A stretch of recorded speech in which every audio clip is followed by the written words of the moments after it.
Welcome to Built for This, the podcast where purpose meets performance. Hosted by business strategist and human behavior specialist Carly Pepin, this show dives into the real stories behind high-growth businesses. Let's bring life to your vision. Awesome, guys. So I am really excited for today. This one's going to be a really fun one. I have Chantelle-Shakila Tiagi here, and she is a London-born South Asian entrepreneur and founder of Tiagi, an international creative production agency and artist consultancy with offices in London, Los Angeles, and Mumbai. With over 17 years of experience in the production and event industry, Chantelle-Shakila has produced global campaigns and editorials for brands Byredo, Etro, Mulberry, and Jimmy Choo, as well as publications such as Perfect, Another, Tea Magazine China, Dazed, Vogue Magazine China and India, and the Sunday Times Style. Her event work spans large-scale cultural moments, including a 3-day presentation, rave, and Q&A with Dazed in Style at Copenhagen Fashion Week, the opening of Connor Clinch's Sanctuary exhibition in Paris, and the Dirty magazine launch with Dover Street Market Paris. She began her career at MTV while still at university before going to work at Liberty and Rep and freelancing regularly with Net-a-Porter, gaining deep experience across editorial, brand, and commercial production. In 2018, she founded Tiagi as completely self-funded bootstrap venture from the ground up. What started as a one-woman operation has since grown into a global creative company specializing in image and video campaigns, live and experiential events, and full-service production across fashion, beauty, lifestyle, hospitality, and travel. Alongside running Tiagi, Chantelle-Shakila is passionate about mentorship and representation within the creative industries, particularly supporting women and South Asian talent to break into leadership roles. She's a regular speaker and panelist, sharing her insights on entrepreneurship, creativity, and the realities of balancing business and motherhood. Her journey reflects the modern balance between building a global business and raising a family, and proving that creativity, ambition, and motherhood can thrive together. So welcome. Thank you so much for coming. Thank you for having me. Yeah, and I think I'd love for you to dive a little bit more of what it looks like day to day in Tiagi, because I think even, when I share that information and kind of describe the company, I'm pretty sure most people don't understand what it actually looks like on the back end and fully like what you guys are genuinely doing. Every day actually is different, and I think people hear that so much that when someone asks me what's your day look like, I'm like, which one? And now, the added element of that is that I have an 8-month-old son. I went back to work at month 3. So, because I had to, as much as in my head, I thought I would have a year off on maternity leave. All my friends that were founders said that's just it just can't happen. And I didn't understand that until I was there. So my day-to-day does look slightly different now because it is juggling, international calls and nap times. So it's very different, but I've got an amazing team across the world now, which has really helped me kind of balance both. Mainly my days and my week personally look a lot less of actual production. And I think as the company grew, and I think with any company you end up, as it becomes successful, you end up doing less of the thing you actually did in the first place. And whatever that service is or whatever it is that you are in that cog, I am a producer.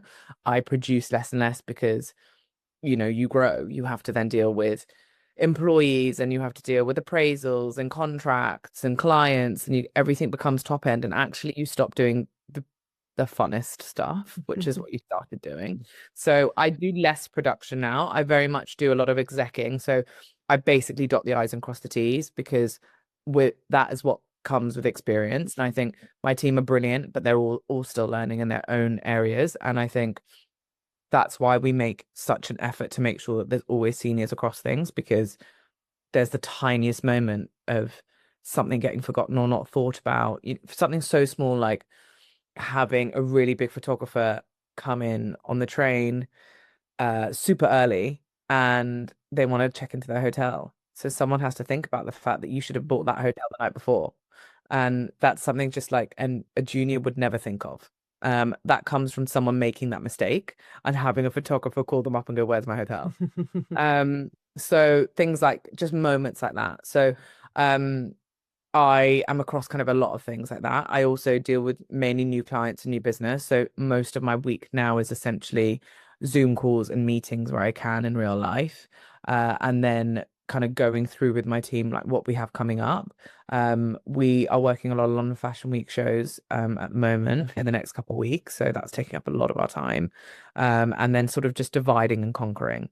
As well as essentially, care for my team. So having check-ins, making sure, they feel that they've got the right support, that they, are enjoying their trajectory.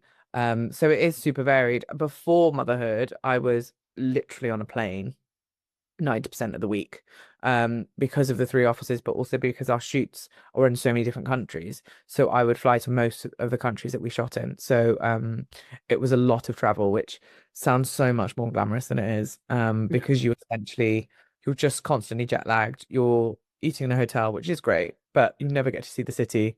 You're in a cab straight to set, you shoot, you're passed out. Then it's kind of repeat. So it's great. I can say I've been to these places, but I can't really say I've been to these places. Yeah, I definitely understand that. I would love to dive more into, I know we even talked about this before, is not many people even understand what it looks like to be a producer.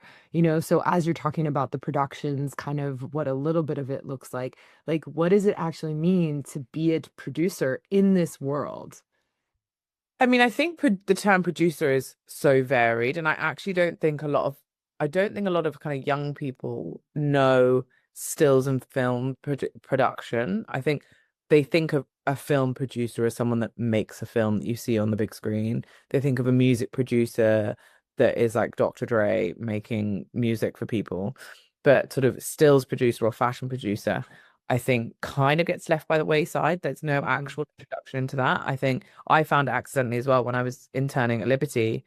They were doing a photo shoot and there was this woman that was very bossy and very organized. And I just thought, I can do that.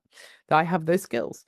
And I watched a shoot come together because if you're not in it and it's not your world, if you work in tech or whatever, not even anywhere near fashion or like media, you would just not think how a shoot is made. I mean, I trained to be an actress, so I somewhat was sort of in like the media world, but I would look at a photo in a magazine and just think that model is that beautiful and she wakes up like that. And Yeah, then same. cut and Yeah, take a it's photo not of the her. case. Yeah. And then they walk into a room and like someone takes a photo of her and someone puts her clothes. I You just have no idea what goes behind it. So from a complete basic point of view, a magazine or a brand will come to us with a budget or a brief and say, we want to execute this campaign. We want it to look like this. Sometimes our overseas clients give us one image and they're like, this is the mood. I'm like, okay. So then we have to build the team. So we break down their wishes. So they're like, we want to shoot something in France. Okay, great. We want to be outside. Great. So we then start building out that budget and what that project looks like. So we will ask them if they have a budget. Most of the time they say, oh, well, we do, but we want to see the number first. So that's great. So it's a lot of chicken and egg and there's a lot of back and forth. So we do a kind of estimate, which literally includes everything that makes that shoot happen. So that's, flying in a photographer, their team, if they're shooting on film, hair and makeup costs, cars, catering, retouching because someone has to retouch the images, rails for your stylist, such basic things that people don't even think about. If you're dealing with really big garments, like how are the garments going to get there? Are they archival? Is someone got to come with a bodyguard? Like sometimes jewelry comes from amazing places. There's like 8 bodyguards sat on set. So all of these things have different, there's so many different elements to bring together. You're kind of like, it's like uh, being a conductor of an orchestra. Yeah.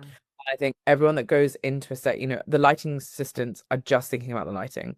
The photographer is thinking about the whole image, but they're not thinking about, some of them do care a lot about the clothes, but they're not thinking about what size shoes they should order, or that's Yeah. the style job. So everyone really goes in selfishly in the sense because they're just dealing with their practice, right? Whereas producers have to string all of that together. We have to talk to 50 people before a shoot. We have to get all of their catering requirements and their allergies, that's just basic compared to also negotiating their rates and Mhm. making sure they have all our details for billing, making sure that they have everything they need to do their job. So what equipment do they need? Do they need support getting there? Are they going to bill us for their cabs, or do we need to pre-book their cabs?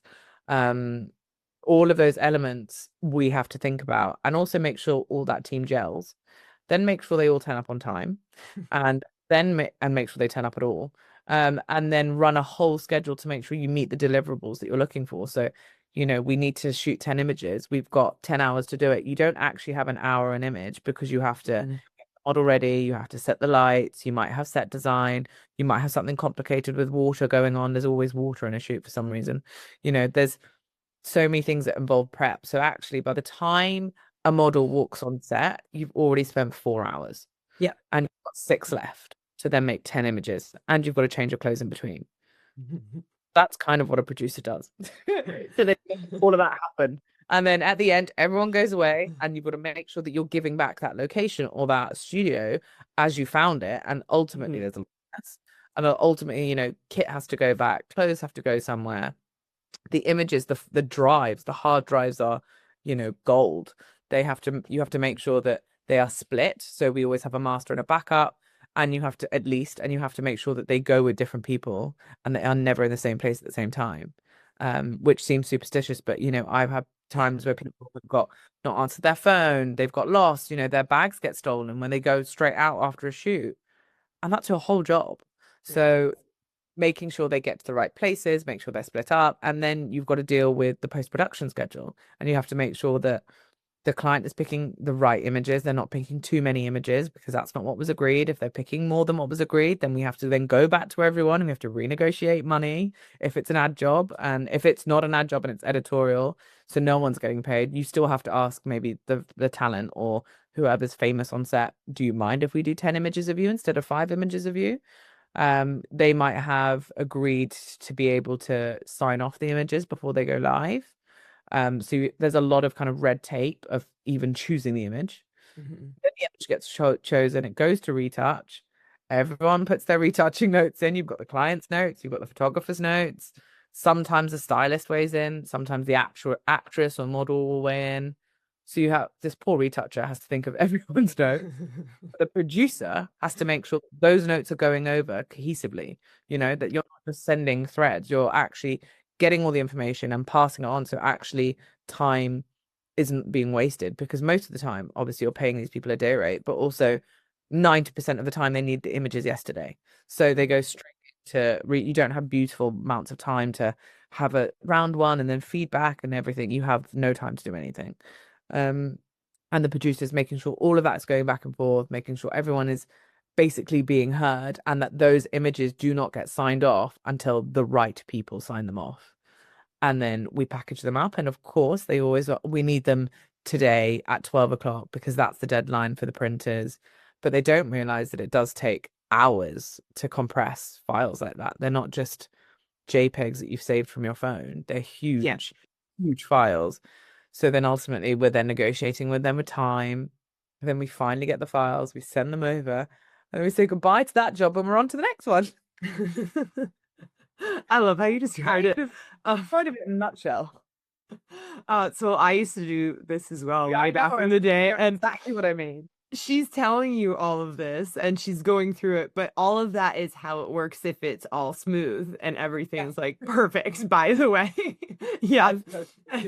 And the producer's job is, it's also when there's like a kink that comes in, it's like, what are you gonna do? And sometimes it's a small kink and sometimes it's a large kink. Sometimes I've had kinks where like people forgot the water bottles, but one time we had like a huge photo shoot and the agent sent a different model in a different size and like didn't tell us. And we were like, all the samples are made in the other model size. Where the fuck is she? Like, and they're like, this is all we have. And I was like, oh my God. Like, we shot it. He's a great photographer. We very strategically, she was too big for the clothes.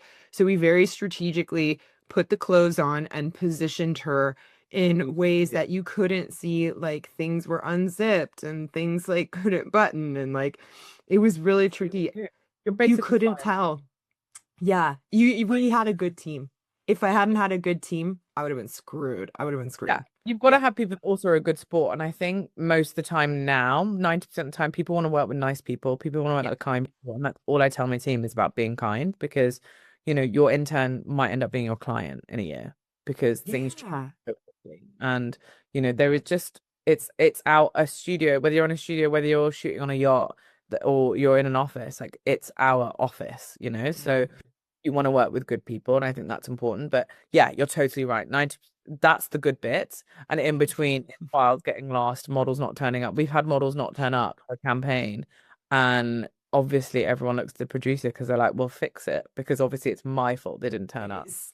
Um, and the best one is when it rains. I love it when it rains. They're like, "Why is it raining?" Really? Like I can't Really? control the weather, but we'll work That's with it. literally the one thing I can't control. Well, what are we gonna do because it's raining? The thing I told you that you should have spent money on in the first place, which was have the backup, which they never Yeah. do. So you're scrambling and you're thinking, how do we make this work?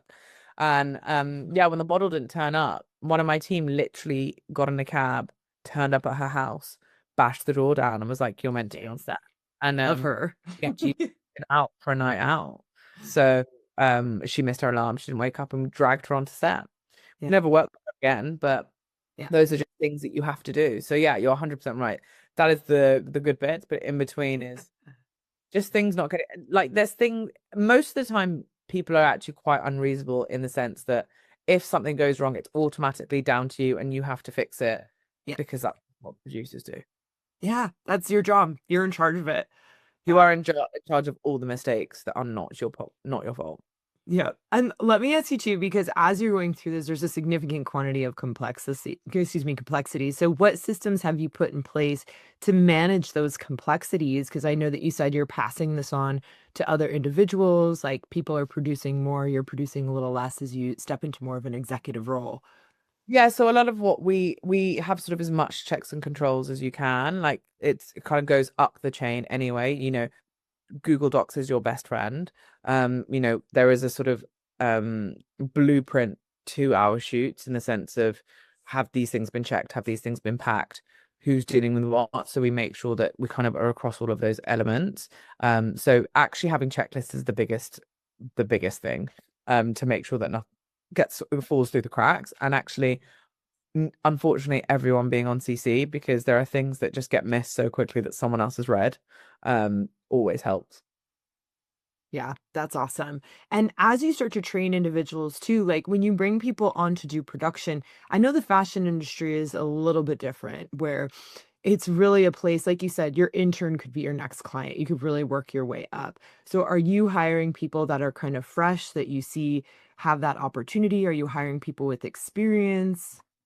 I mean, we've pretty much always trained everyone we've hired. Mhm. We have in the past had a couple seniors for a short stint. But for me, it's actually better to train someone the way we want to do things because they come from another production company. They're going to have different habits. They're going to have different ways of doing things. And you can actually mold someone from fresh, much better. And I think it means also we can give more people opportunities that might not necessarily have had access to this kind of industry by training them kind of from the bottom up.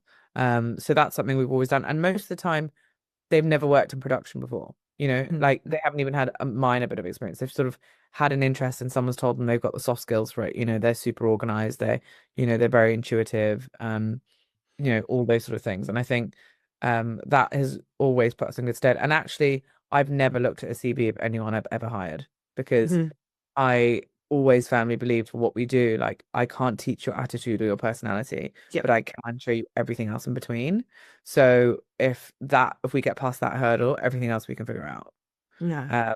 And I think that is the mistake a lot of people make with hiring and in businesses is that they hire someone for the job and who ticks those boxes and who can do those things and who has done them before. I think a lot of people get really hung up on, have you done this before? Because I don't have time to teach you.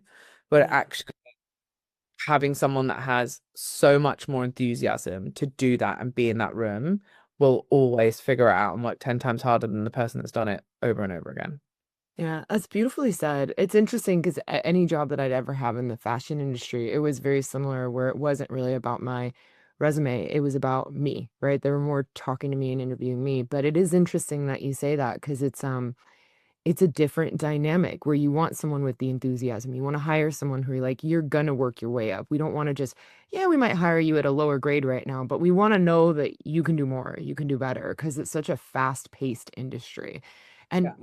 yeah, when you're looking for people too, it's like, how are you even screening that they can handle that level of a fast-paced industry? I remember one time I got a job with a photographer and he hired me solely because I worked for another photographer who was known to be difficult and he was difficult. So she's like, you can handle him. And I was Yeah. like, it was a different kind of difficult though. He messed with the clients and the end product. And I was like, that's a difficult I don't do.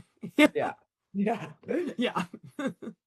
Hey everyone, it's Carly. If you're really resonating with what we're talking about and want to get clear on what truly drives you, what your core values are, head on over to my website. In the tools and tips section, there is a free values assessment. And this is a quick exercise that's going to help you to uncover what actually matters most with you so you can lead and live with more clarity, fulfillment, and momentum. So how do you guys manage and handle that where you're what kind of traits are you looking for when you're trying to find someone who's energized and excited, enthusiastic? How do you figure that out? I actually think asking questions is a big thing. I think a lot of people in the junior in like a junior role are actually quite well, not all of them, but some of them are quite nervous to ask when they're kind of in such a big, exciting setting. And actually asking questions is the only place you get anywhere. Um and actually knowing your place, but knowing when I say that it's in actually just being polite is it goes so far. And I always know when someone um wants that job because Hmm. they are willing to stay up late and kind of figure it out or whatever it takes to be part of that world. um and I think you really notice that, and I think presentation also is key of themselves. If you can't present yourself well, you can't present my company, and you definitely can't present the team um and your work. So I think if stuff production is client facing, you have to be able to look after yourself, and be able to, just feed yourself nutrition. I don't want people burning out. I don't want people, who haven't slept, who can't make that balance, because it is very unbalanced as a job, because there are crazy late nights, there are, long flights, etc. But the payoff is huge when you're like, wow, I just did that, you Yeah. know? So being able to look after yourself is actually the only way I know someone can give me the right work. So I do ask, what do you go to the gym? Do you take walks in nature? Do you read? What do you do outside of this for your brain and your mental health and your physical health? Because besides the fact that we all need to make money to live, you're not going to live if you haven't looked after your health. Yeah. Oh, it's beautiful. Yeah. So I think that's actually quite key. Because I've had plenty of employees in the past that sort of had suffered mental from mental health issues, and that goes unchecked. That just gets bigger in an Yeah. industry um where you do sometimes have to have thick skin. People are going to say things on set, and there is a certain hierarchy sometimes with sort of, especially old school talent, which I'm sure very well. Yeah. um and some people are really new to that, and if you aren't looking after yourself externally, Mhm. you can't bring your best self to work. Mhm. And I think you see that it doesn't matter, I really don't care what university you went to, or if you went to university at all. Mhm. I personally have always believed that unless you're going to be a doctor or a dentist or a lawyer or anything that actually needs to study, the rest of it you can be taught in the world, you Yeah. know? So yeah, it's great that they maybe can see that through, and they can see academics through, etc. But it doesn't bring anything to our table. Yeah. I You can be that person that submits an essay a month in advance or 2 hours before the deadline. I was the 2 hour before the deadline person, and look what we built. So none of that matters. Yeah. Um, so I actually think people need to look way beyond the like hard skills on a piece of paper. That's why I don't bother looking at CVs. It's actually reading a person and finding out what they actually do to look after themselves. I Mhm. think that's actually the secret. Yeah, that's actually great. It's great advice too. Because I think even in that world, there's so much adaptability that's required. It's like you were saying, it's almost like you have to be a bit of a human behavior specialist because the Yeah. types of personalities differ from job to job, and the person who's maybe a bit of a diva might not always be the celebrity or the model. Sometimes it's the photographer. Sometimes you got like the best hair artist that's out there. Sometimes it's whoever the client is, like, you just don't know. But still, it's like, how do I accommodate all these different personalities, all these different types without taking it personally, making it about me? Like, it's a skill. It's like a different Yeah. kind of skill. Yeah, it's cool. There's something I think Mark Zuckerberg recently said, I've just been hearing around, is that when he hires people, he always sits in front of them and asks himself, would I want to work for this person? And if the answer is no, then he doesn't hire them. And I have now looked back at so many people I've hired that have now left the business that I think I would never want to have worked with them. Yeah. And now currently when I'm hiring, it's the only thing I ask myself, and that's how I make decisions as well now. Yeah, that's a great question too, because it's like, yeah, they're going to be working with the rest of your team no matter what. So it's like, would I actually want to work for them? If it's a no, Yeah. or a If no. if the tables were turned, like I take a job from you. Yeah. And I'm curious as well, because something you didn't mention fully, but it sounds like it's kind of integrated into what you do, is creative direction. Because you were mentioning sometimes you just get a photo from a client saying, this is what we want. So even though they give you a photo and that's a general direction, I mean, that's a significant quantity of creative direction left over. I think Yeah. production has really shifted from like a decade ago where producers like book studios and lights and a team and sent a call sheet. I think there is a huge element now where there's creative producers, and I think it's important that that role and also everyone else realizes that role. I think a lot of people get hung up on, well, producers aren't meant to be part of the creative, but actually it's a very specific role created for a very specific producer who has can play a part in both fields. Mhm. Um and we do a lot of, I would say, not necessarily creative direction, but more the art buying, which I guess actually directs the creative, yes. So we have, I personally have to have an eye that knows and understands people's work and clients' work. And that is kind of a blend between art and commerce. Like I have to also know what I'm selling or know what I'm, trying to sell when we're producing something. So art buying is actually my favorite thing of my job. And as is something that I've still clung on to and I still do a lot of, is that when someone does send us an image, I love being able to find and kind of match teams and match people to that. And like the biggest thing as well is that most of the time we will always support the underdog. If I can Mhm. put someone that is new and upcoming over a big name that really doesn't need this job, I 100% will always do that. Mhm. Because I feel not even just being a producer, you have a lot of responsibility as a business owner. You have a lot of responsibility to just better something. It might not just be bettering the service that you're doing. Like, there's no point going into business unless you're just as good as your competitor, better, or you're offering something different. Otherwise, you're just existing. And I think Yeah. not even about whatever you're selling or your service, like you have to give something back to the world if you're taking from it. And I think um our way of doing that is supporting new talent and opening doors that may not necessarily be opened. Yeah, that's awesome. And even that dynamic of the new talent, like, I mean, this is something, how do you train individuals to do this? Like when you're hiring producers and they might be diving a little bit into creating direction, right? Like how are you actually training them? Is there something That you're is looking hard. out That for, is, right? yeah, Because that's you're right. That difficult. one has probably been the Mhm. hardest out of every element of our job. And I think it has just come with time. Naturally, I'm still the one that everyone kind of asks, like goes to for art buying within the business. But more and more, it's kind of giving like micro challenges. And, it's most of the time I tell them to just study Instagram. And most of the time where we can, I ask them for their recommendations before I give them. and then I can comment. So it's back and forth. It's always refining that. It's always, getting their feedback, getting, their suggestions and explaining to them why this is the right choice, why that wouldn't be the right choice.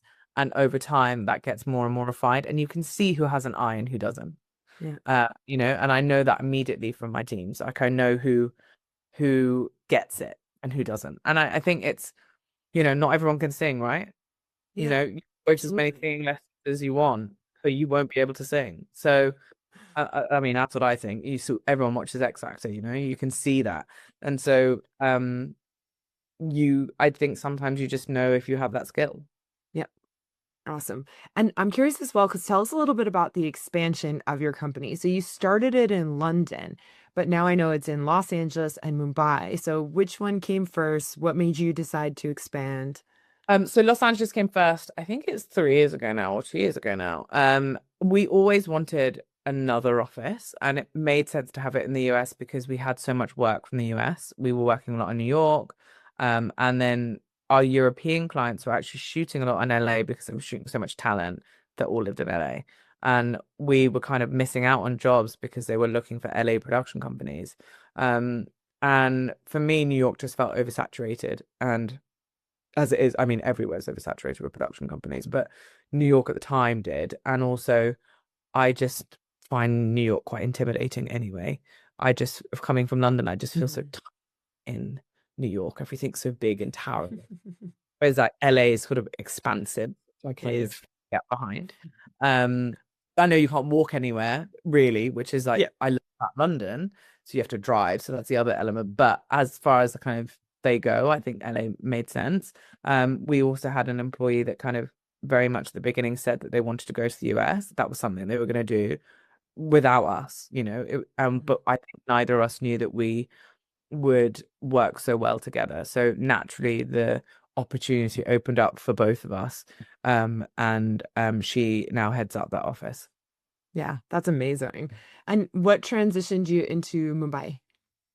Mumbai made sense because I'm Indian. I'm Punjabi, Malaysian Indian, and we have worked with a lot of Indian talent over the years and a lot of shoots in Europe from Indian brands.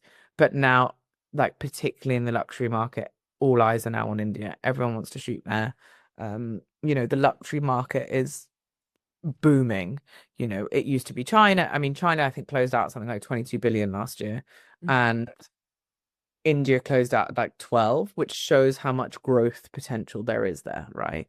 And I think now designer brands everywhere is now really looking as that as a spot that they need to market, that they need to have their stores in, that they need to be doing shows in.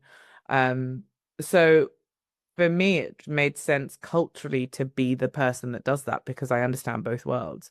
And each office has their own kind of part to play in the bigger structure of Tiagi. But like with Mumbai, actually, we don't have very many Indian clients. There's plenty of people doing that already in India.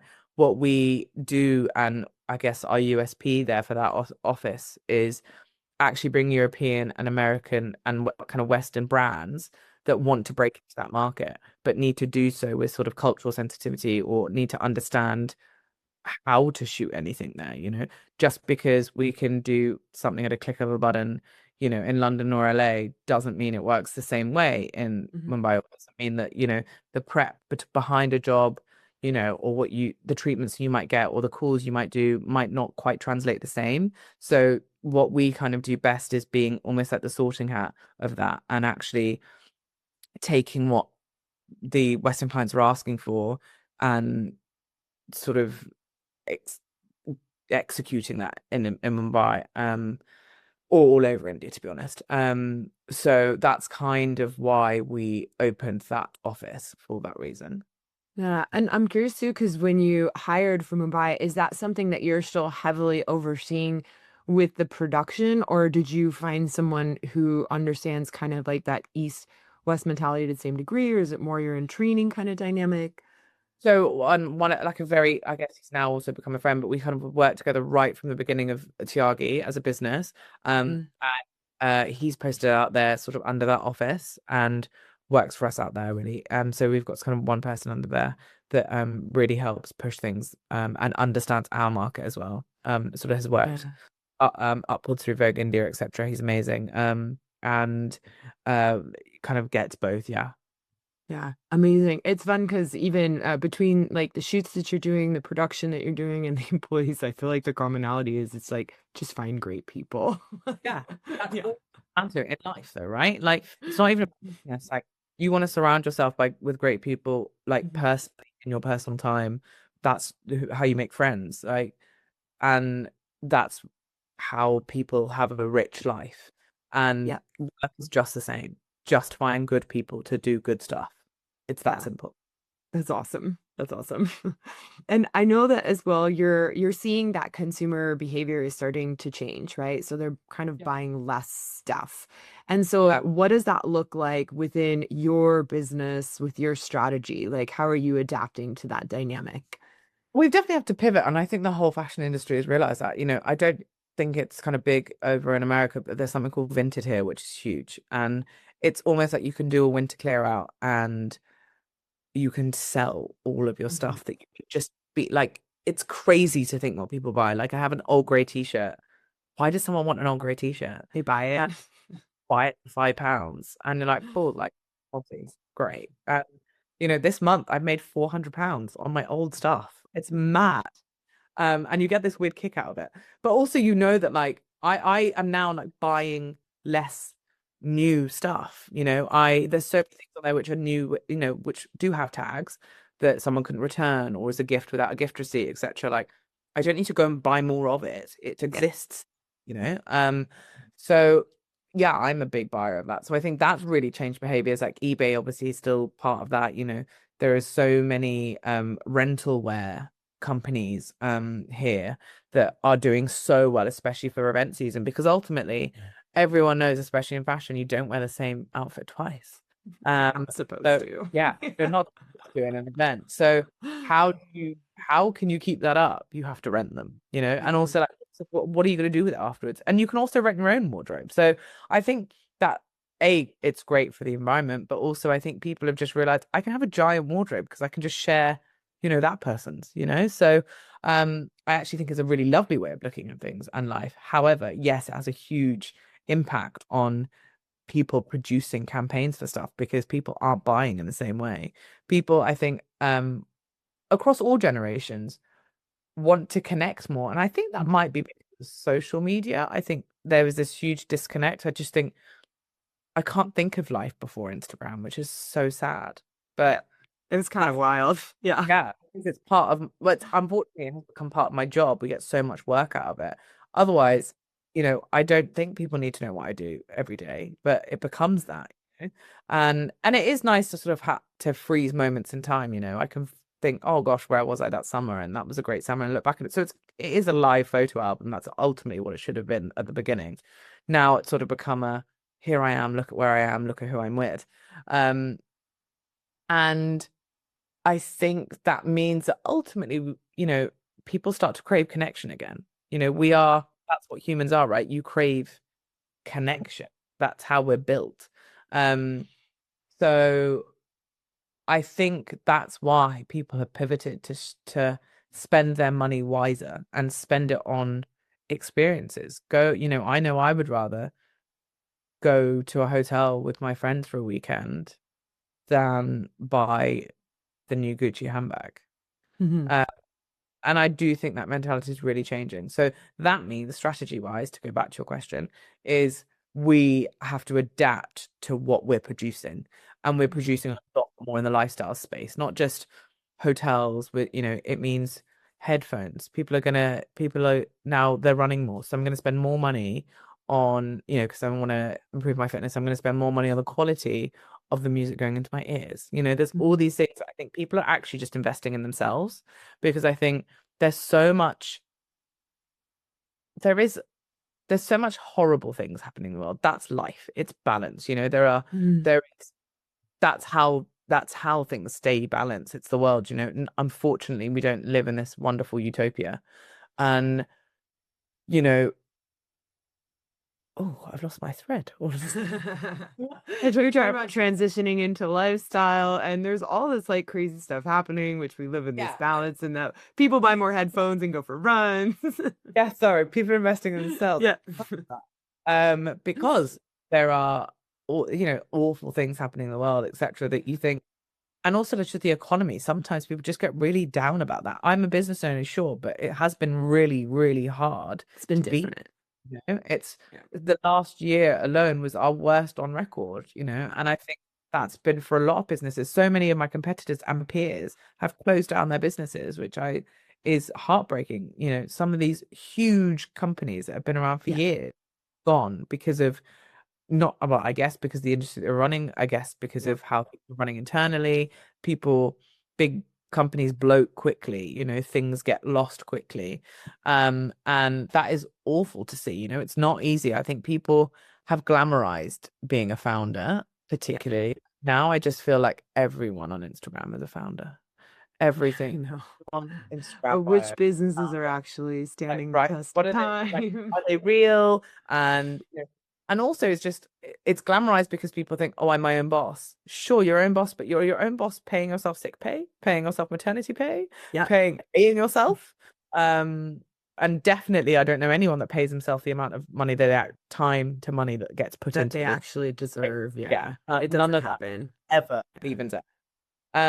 So you have to really want it. And it's not as glamorous as it looks at all. And I think that I guess again, social media, all these things have made it that way. They think, oh, I can have that many holidays, etc. So the economy has beat business owners down quite a lot. And I think, and the working world has, people aren't getting pay rises, etc. Like, especially in like Britain, I don't know how, I mean, it's a whole different conversation over in the States, but in Britain, particularly, I think there is like a weight, and that is why people are like, well, I'm gonna spend it on me.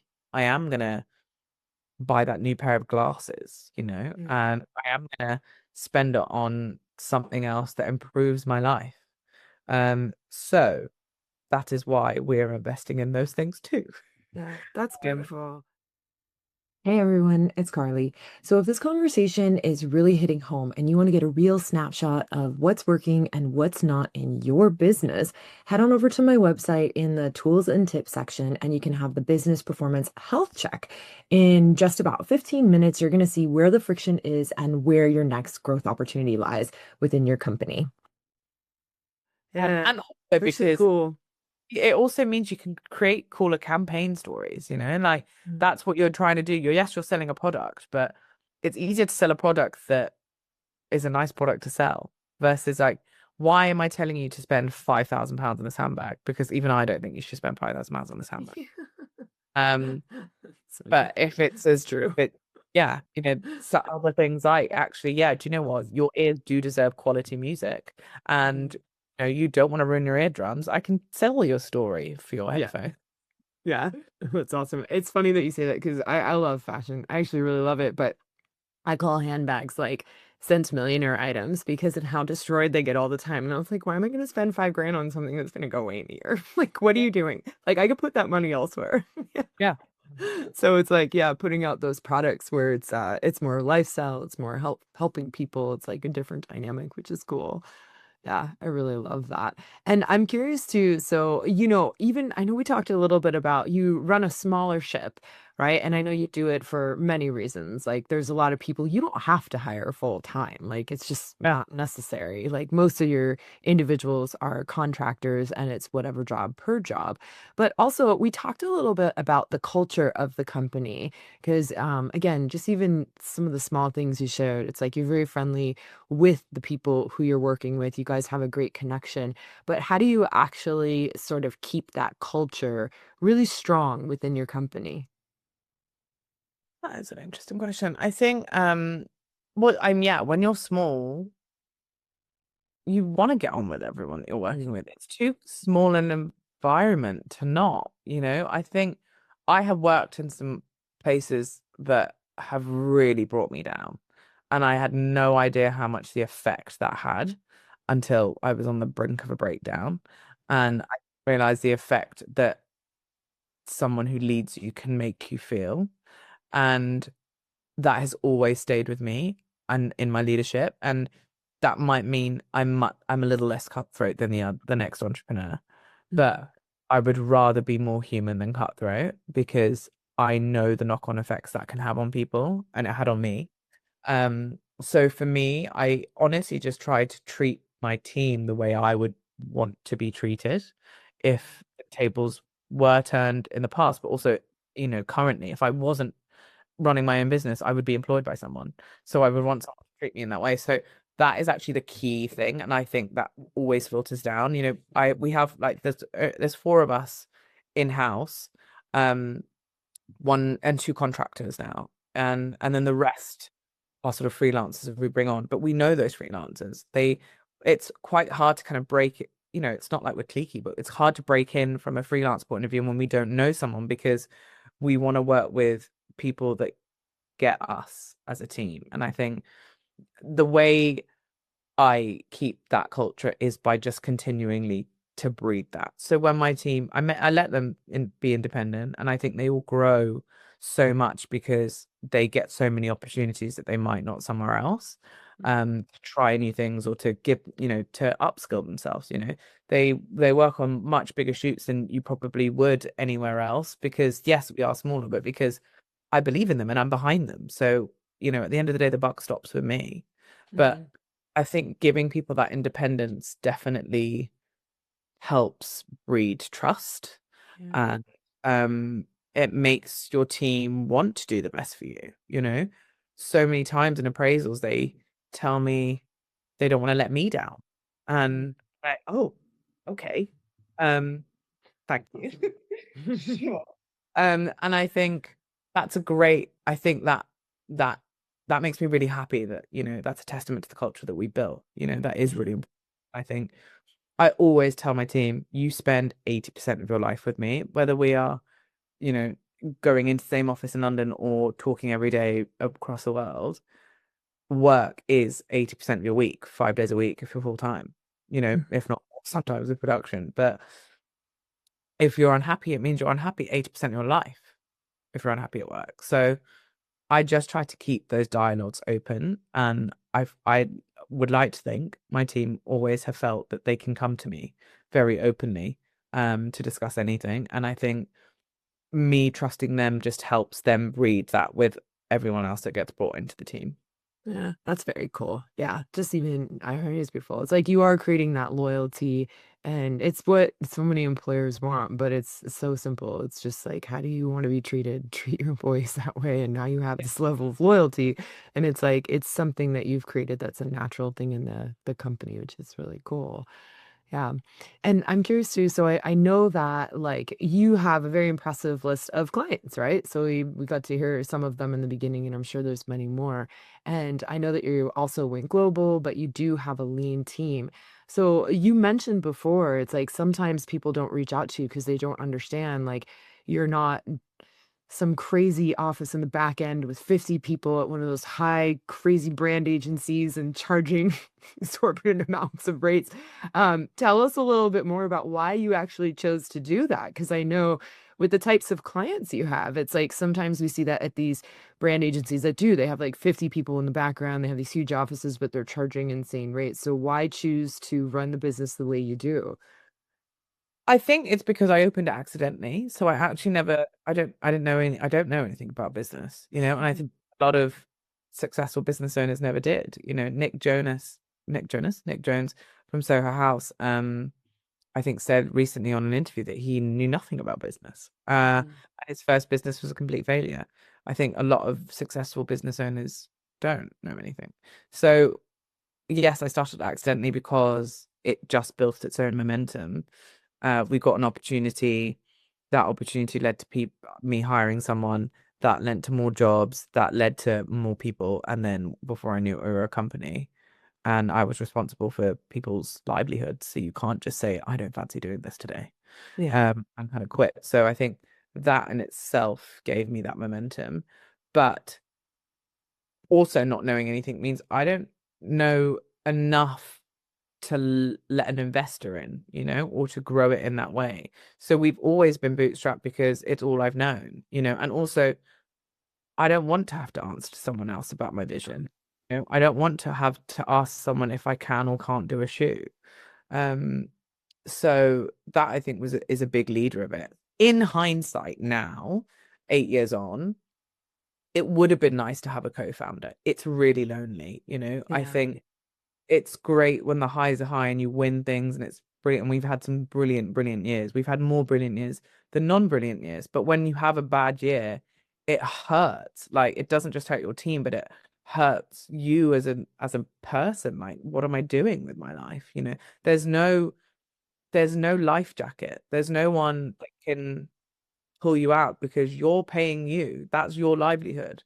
And I think it hurts even more when you have a child, that you're like, wow, this is everyone's livelihood now. Yeah.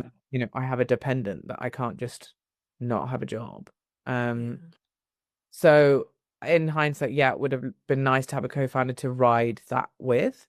I have got senior staff that has been amazing during an awful year and has been so supportive in the last year, but it's slightly different when you're in it from a co-founder point of view and making those decisions. So yeah, in hindsight, that would have been nice.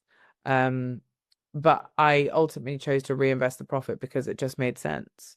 I chose very early on, I decided what I actually wanted from this. Once I knew I couldn't go back and I couldn't decide I didn't want to have a business anymore, which was probably about the 4 year mark, I asked myself, why am I doing this? And ultimately, it was to have the right life and work balance to have a family. That has always been my end goal. I've always wanted a family.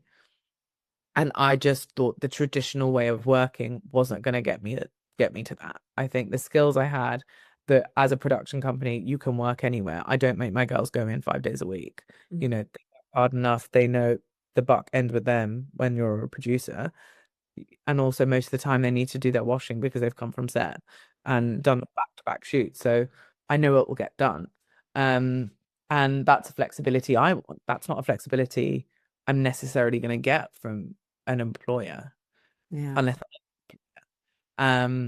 so that was a big factor for me, was in steering my own ship and not having to answer to someone else's bottom line.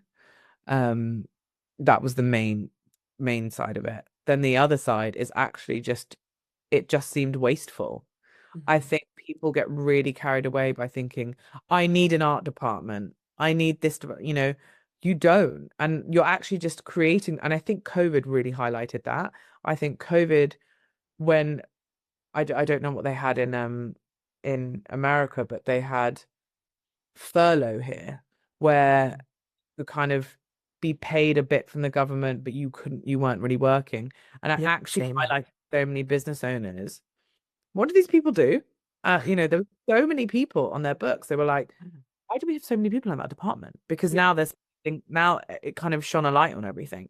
So I do think a lot of people scaled back, not just because financially they had to, because everyone was hit, but actually because they were like, do I need a whole department doing the same thing? And also because it showed everyone that not tomorrow's not promised. Tomorrow the world shut down overnight, and no one went outside. Like, that was crazy. It was wild. And we all got through it, and you having a huge company with a huge office lease just sitting there, and not knowing that you're going to get a client the next day just seems radical to me now. And I think, yeah, sure, a lot of my team wear multiple hats, and they are the art department, they are the social team, and they're a producer. But they've also chosen to do that. They knew that was going to happen coming into a small business. But it also keeps the variety. It means it does make it a bit interesting. It also means that you are, you have more skills because you are doing more things. And it also just means that we can keep things tighter at home, in a business perspective. And it means, ultimately it means we're not answerable to other people with this big bloat of big a big agency. And I think also a lot of it is just a big facade. A lot of it is when people ask me like how many people work for you, and I say, well, there's 6 of us across the world, they're surprised, I think, because of how it looks from the outside from both clients and the fact that we have offices, but also because I think people just expect that you need this kind of entourage of a team. Yeah. Like I stay up at night sweating from day one, thinking I have to pay people's wages, and so we need clients, and that will never go away from you when you're a business owner. And I think having to do that with 30 people, 40 people, 6 is quite enough, thank you. So that in itself, I think, was a huge driving factor. The responsibility that people underestimate, which is what goes back to my point of people glamorizing being a founder. Yeah, be a founder, then you start hiring people, then you start growing, then you realize you are responsible for other people's lives. It's not just yours. Yeah. So I think there's just ultimately there's a multitude of factors why we weren't a big agency in that sense. Yes, I considered it and thought maybe we should get investment. Sure. Do I think about it for strategy in the future? Yeah, I do think about it potentially for Mumbai. That might make sense. It's a huge growing market that I do think an investor would be interested in, because for us, we are so uniquely placed in our industry that most competitors have sort of New York, Paris, and Milan as offices, whereas we are kind of covering the world. It's really interesting places. So I do think we are kind of uniquely positioned for a future investment potentially. But right now it doesn't suit. And my goal, as I said, was to have that work-life balance, to have a family, and so far so good. Yeah, that's awesome. That's awesome. I think it's really beautifully said too. It's funny because when I was working for that one photographer, he had 9 employees in his office, and I was doing production and studio management, and he asked me during our hard times what we should do. And I looked at him and I said, "You should fire everyone, including me." I said, "You have a good manager right now." And I said, "You should call me when you need production." And he didn't do it, but it was like I looked at all the expenses and everything and how stressful it was to like try to make end meet, and like we're having to charge XYZ and do this and that, and it's like you don't even need any of this. All of us are like contractual people that you could just hire on and off. So it's interesting. I think you're right. It's that dynamic of the perception of what we need versus what we actually require, and the level of stress that can put on us. He did it now, which I'm really grateful, and he gets to do more of like his artwork kind of stuff, and it freed up a lot of time, but it took him a while to let go of. So it's very true. We don't always need like these heavy teams. Sometimes lean is the way to go. Yeah, and I think people do think, oh, I won't get taken seriously by a big client if Yeah. I have a big office and a big team. Or maybe they think that you won't be able to deliver, which I do get, which is why we also explain that we are shrink and grow. If I wasn't shrink and grow, then I'm gonna have to pass those overheads to you, and your budget gets bigger. Yeah, absolutely. Yeah. Yeah. So it's really beautifully said. And I'm curious too, before we close out, what does the future look like for Tiagi? What is the long-term vision for you guys? Honestly, it's growing the markets that we have. Yeah. And in those markets, so the US office operates across the US and Mexico. The India office operates across sort of MENA regions and Asia, and obviously London across Europe. So I think for me, I would love to just see those hubs really grow. Yes, that by proxy may mean more employees, but when it feels like a natural, organic evolution to do so, not because I feel like people would take us seriously to do so. Yeah. I think for me, I really would just love to branch out into um, more sort of hospitality, travel, and just more of the lifestyle areas of things, as well as, the fashion is great, it's beautiful, it's fun to do, the shows are fun, the clothes are great, the characters are mad. But having kind of developing a different kind of string to our bow, I really enjoy. And I think also sort of some kind of giving back in a more structural sense, whether that's like an official Tiagi mentorship or some, yes, we have interns that we grow, we take work experience all the time, we work with charities, etc. But doing something a bit more solid that kind of has a program or something, I would really love. Yeah, I love that. Thank you so much for sharing that. And thank you so much for coming on. This has been so much fun. Having me. Yeah. And let people know where they can find you or they can see some of these beautiful things you've created. Yes, so you can go to www.tiagi.com. It's Tiagi. You can also find us on Instagram at Tiagi. And you can also find me personally and everything I get up to on shoots at Notorious CST. Awesome. Thank you again so much. I really appreciate it. If you guys really enjoyed this, definitely like it, definitely share it. We'd love to have you spread the word around a little bit more. And again, thank you. I really appreciate you coming. Thank you for having me.